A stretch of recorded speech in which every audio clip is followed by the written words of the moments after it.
बिस्मिल्लाहिर्रहमानिर्रहीम। बाबर अवान आपकी खिदमत में हाज़िर हूँ।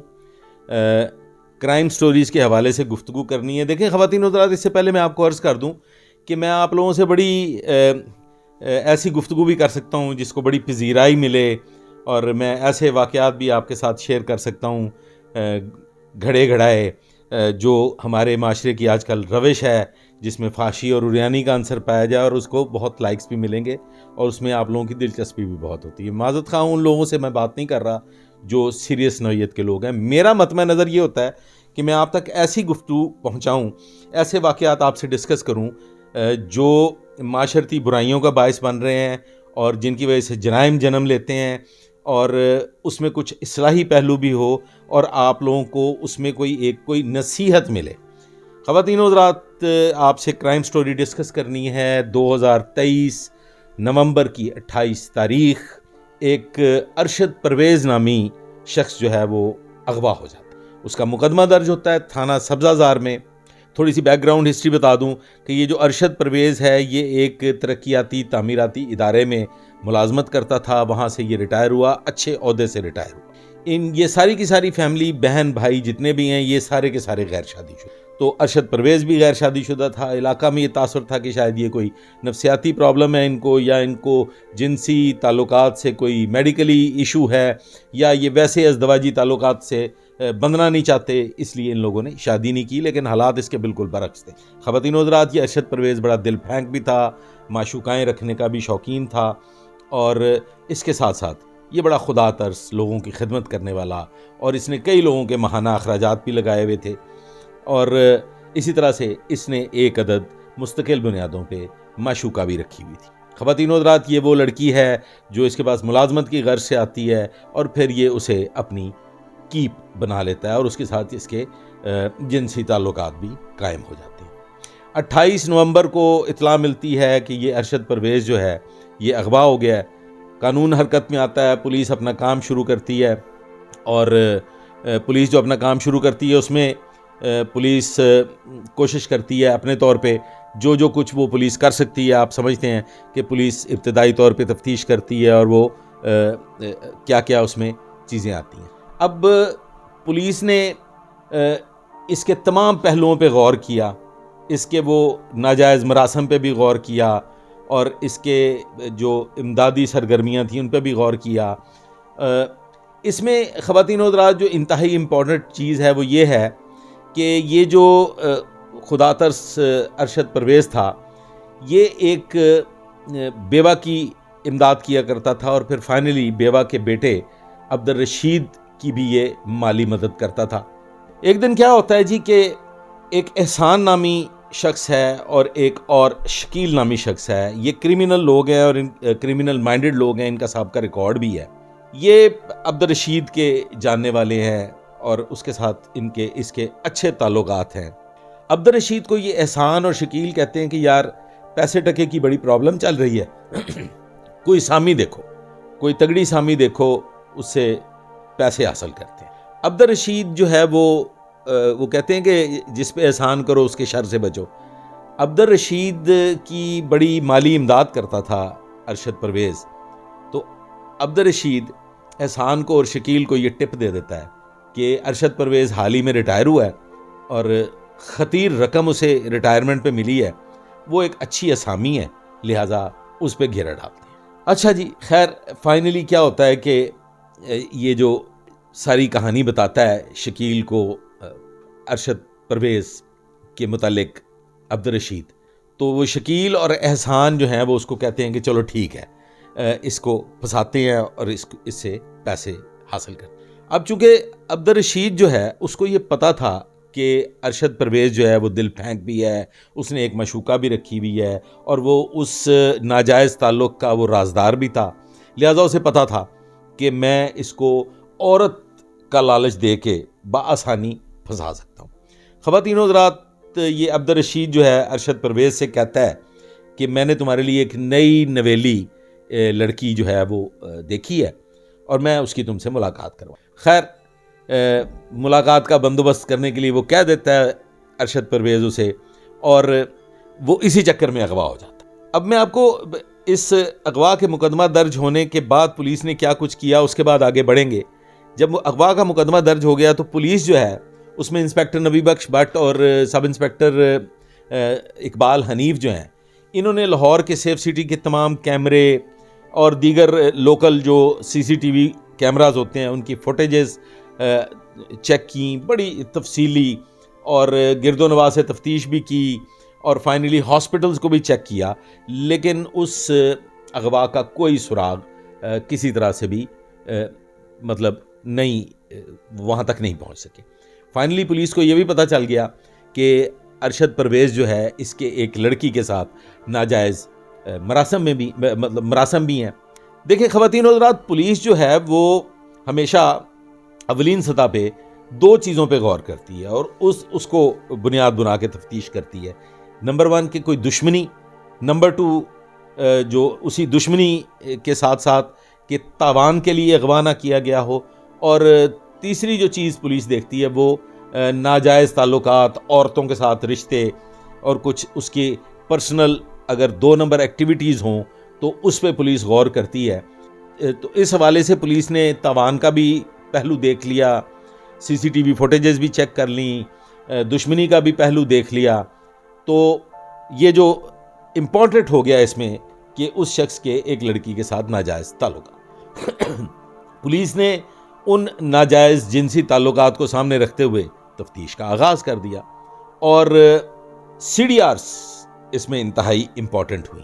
अरशद परवेज़ की भी CDR हासिल की गई और वो जो लड़की थी उसकी भी CDR हासिल की गई।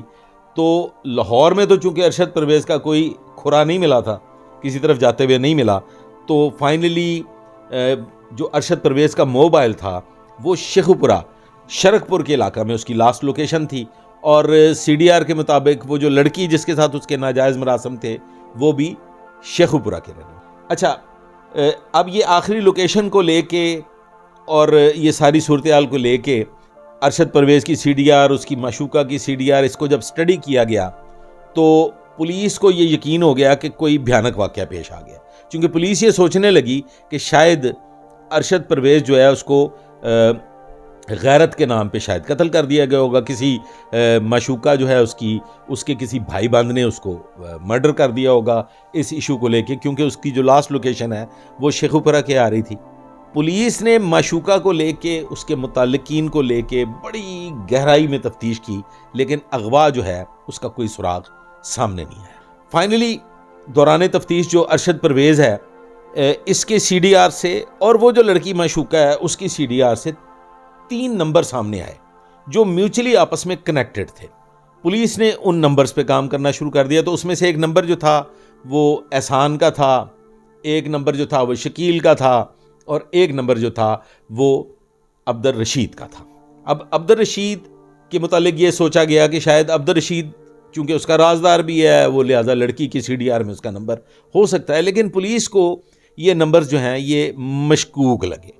फाइनली लड़की का इस अगवा में कोई सबूत नहीं मिल सका। अब लड़की का चूँकि साबित नहीं हुआ कि लड़की की वजह से कोई वाक़या पेश आया है या लड़की ने अगवा किया है या लड़की की वजह से किसी और ने अगवा किया है, तो हालात ख़वातीनो हज़रात कुछ इस तरह से हुए कि पुलिस ने जब इस पर मज़ीद गहराई में जाके तफ्तीश की तो पता चला कि जो अब्दुल रशीद है इसने अरशद परवेज़ को नई नवेली माशूका का लालच दिया। अरशद परवेज़ उस पर राज़ी हो गया क्योंकि वो दिल फेंक था, जिनसी ताल्लुकात कायम करने का उसे शौक़ था। अब्दुल रशीद ने ये सारी बाआसानी उसको ट्रैप कर लिया और अब्दुल रशीद उसे अपने मोटरसाइकिल पे बिठा के शरकपुर दरिया रावी के किनारे एक कश्ती में बिठा के जंगल में ले गया। अब ख़वातीन हज़रात ये जंगल में ले गया, वहाँ तक ये मोटरसाइकिल पे गया। तो पहली मरतबा जब ये उसे वहाँ लेके गया है अरशद परवेज़ को अब्दुल रशीद, तो उसके जो साथी थे एहसान और शकील और उनके साथ एक रेलू कट्टा नसीर, ये बर वक्त वहाँ पहुँच नहीं सके और ये प्लान जो है ये कैंसिल हो गया। अब्दुल रशीद ने अरशद परवेज़ से कहा कि लड़की आज अवेलेबल नहीं है।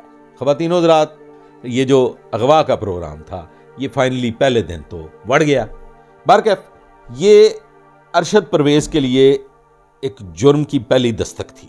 अरशद परवेज़ को ये जब सारी सूरत हाल वहाँ पता चली तो अरशद परवेज़ को ये सोचना चाहिए था कि ये जंगल, दरिया रावी का किनारा, ना यहाँ पे कोई घर, ना कोई मकान, ना यहाँ कोई आम इंसानों की आमदोरफ्त, ये कैसी जगह है कि जहाँ पे ये अब्दुल रशीद मुझे लेके आया है और ये अब्दुल रशीद मुझे यहाँ पे लड़की से मिलवाने के लिए लाया। उसे होशियार और ख़बरदार हो जाना चाहिए था। लेकिन ख़वातीन व हज़रात, वो जो कि नई नवेली लड़की का भूत, वो जो जिनसी ख्वाहिश थी, वो सर पे सवार थी। लिहाजा अगले दिन का फिर टाइम तय हो गया। उसी रूटीन के मुताबिक अब्दुल रशीद ने अरशद परवेज़ को अपनी मोटरसाइकिल पे बिठाया, शरकपुर गया, वहाँ से बेड़े में बैठा, बेड़े में बैठ के जंगल के एक बिल्कुल बेआबाद से इलाके में वो चले गए। वहाँ पे उसने अरशद परवेज़ को बिठाया और कहा कि जी मैं लड़की को लेके अभी आ रहा हूँ। अरशद परवेज़ वहाँ इंतज़ार कर रहा था। तो इतने में वो तयशुदा मंसूबे के मुताबिक एहसान, शकील और नसीर वहाँ पहुँच गए। उन्होंने अरशद परवेज़ को आके पकड़ लिया। उन्होंने कहा यहाँ पे क्या कर रहे हो, कौन हो तुम, यहाँ किस मकसद के लिए आए हो, तुम तो यहाँ पे कोई नाजायज़ काम करने के लिए आए हो। बार के उसको डराया धमकाया। तो ख़वातीन व हज़रात, अरशद परवेज़ की जेब से मिले 16,000 रुपये। अब ये बहुत ही मामूली रकम थी। इतना बड़ा वाक़या किया, अगवा किया, वहाँ तक पहुँचे तो रकम भी कोई हाथ नहीं आई। उन्हें फाइनली अब्दुल रशीद को वहाँ बुलवाना। अब्दुल रशीद वहाँ आ गया।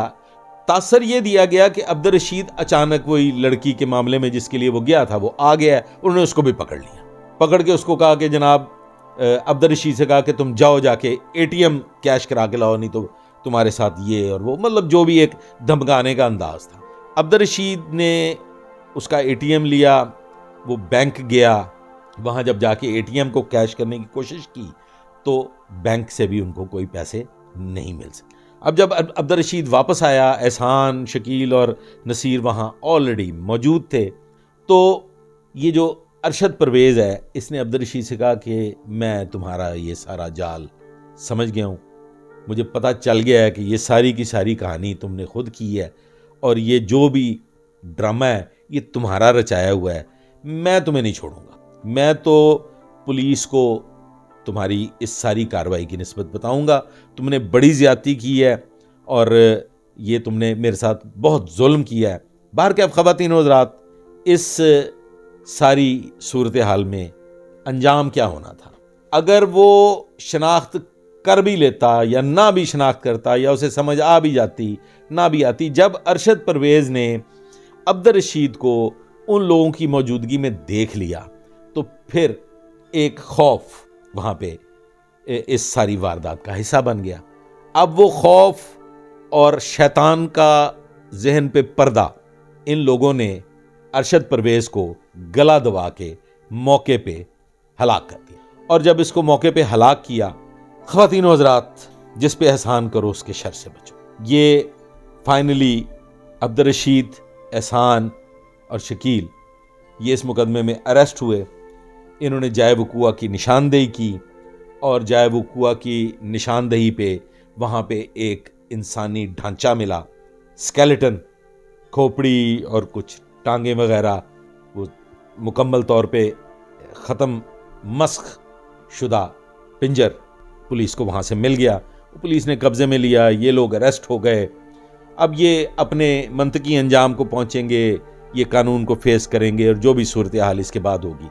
लेकिन ख़वातीन व हज़रात, यहाँ पे जो इम्पॉर्टेंट चीज़ है वो ये है कि अरशद परवेज़ को शादी करनी चाहिए थी, जो एक शरई तरीक़ाकार भी है, और उसे नेक चलन होना चाहिए था। चलें, बदचलनी ने उसे घेर लिया और बदचलनी के बायस उसे फाइनली इस भयानक अंजाम का सामना करना पड़ा और उसने औरत के लालच में, हवस में, नाजायज़ ताल्लुक़ के चक्कर में जान गंवा दी, और दूसरी जानब दौलत के लालच में और दौलत की हवस ने एक बेगुनाह इंसान को उन सफ़ाक दरिंदों के हाथों कत्ल करवा दिया। तो एक तो ये कि चौकन्ना रहिए, नाजायज़ ताल्लुकात से बचिए और कोशिश कीजिए कि हलाल हलाल ही होता है।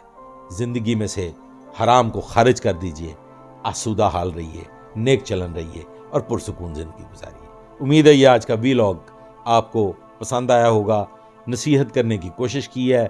अगर बात समझ में आई हो तो मेरी ये वीडियो लाइक कीजिएगा, शेयर कीजिएगा, सब्सक्राइब कीजिएगा। बहुत शुक्रिया। अल्लाह हाफ़िज़।